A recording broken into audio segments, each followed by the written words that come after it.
خواردنگەی ماڵی خوددا لە قزای چەمچەماڵ بۆ دووەم ساڵ خوانی بەربانگ بێ بەرامبەر پێشکەش بە ڕێبواران و هەژاران دەکات کە لەلایەن خانەوادەیەکی قەزاکەوە بەڕێوە دەبرێت. خواردنگەکە تایبەتە بە مانگی ڕەمەزانی پیرۆز و لەسەر ڕێگای سەرەکی سلێمانی کەرکووک شوێنێکی بەرفراوانی بۆ تەرخان کراوە. ئامادەکار و خاوەنی خواردنگەکە ئاماژە بەوە دەکات تەنها لە پێناوی خێر و چاکە و ڕەزامەندی خوای گەورە بەم کارە هەڵساون و ڕۆژانە خواردنی نزیکەی 1000 هاوڵاتی ئامادە دەکرێت. خواردنگای ماڵی خوددا لەسەر ڕێگەی سلێمانی کەرکووک لە شارە جوانەکەی چەمچەماڵەوە خواردنگای ماڵی خوددا بۆ ڕێبواران و بۆ ڕۆژەوانە. هەر کەسێک تێکی هەرچین و توێژێک تێ خواردنگای ماڵی خوددا قاپی کراوەیە. ئەمڕۆ تقریباً 1000 نەفەرمان 1000 قاپمان تێ کردووە. سپاس بۆ خوا نەماون. وەڵا ئیتر خۆ شەرت ئەوە نییە ئەمڕۆ هەموو کەسێک نان بدا. ئەمڕۆ ئەوەی هەیەتی ببەخشی، ئەوەی ئەڕوا ماڵە، ئەوەی ئەمێنێ باقیە. کوڕە ئەو کوڕەیە لەم مانگە پیرۆزەدا ئاگای لە فەقیر و هەژارەکان بێت.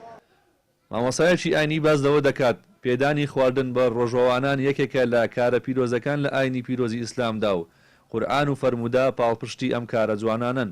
ئێمە وەکو مامۆسای ئاینی دەستخۆشی و دوعای خێرمان هەیە بۆ هەر کەسێک، بۆ هەر برایەک، بۆ هەر بازرگانێ، بۆ هەر دەوڵەمەند و خوا پێداوێ کە خوای گەورە ڕووی ڕەحمەتی تێکردووە هەڵ ئەسێ بەم مەشروع و بەم کارە جوان و خێرخوایانە کە بۆ خوایە و فیلایە و فی سەبیلی اللایە ئێمە دەستخۆشی و دوعای خێرمان هەیە.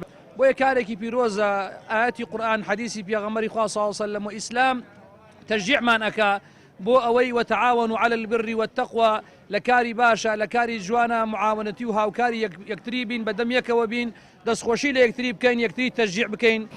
دیارەمەیەکێکە لە پرۆژە هەرە جوانەکانی شارەکەمان کە لەلایەن ئەم بنەماڵە بەڕێزەوە ماوەی 1-2 ساڵێکە بێت دامەزراوە کە ئەویش بریتە لە ڕۆژوشکانی خەڵک واروە ئامادەکردنی خوان و خواردن بۆ ڕۆژوانان لەسەر ئەم ڕێگە گشتیە. دیارەمە نەریتێکی جوانە لە هەر شوێنێکە هەبێ و هەر کەسێ بیکا بەڕاستی ئێمە دەستخۆشی لێکەین.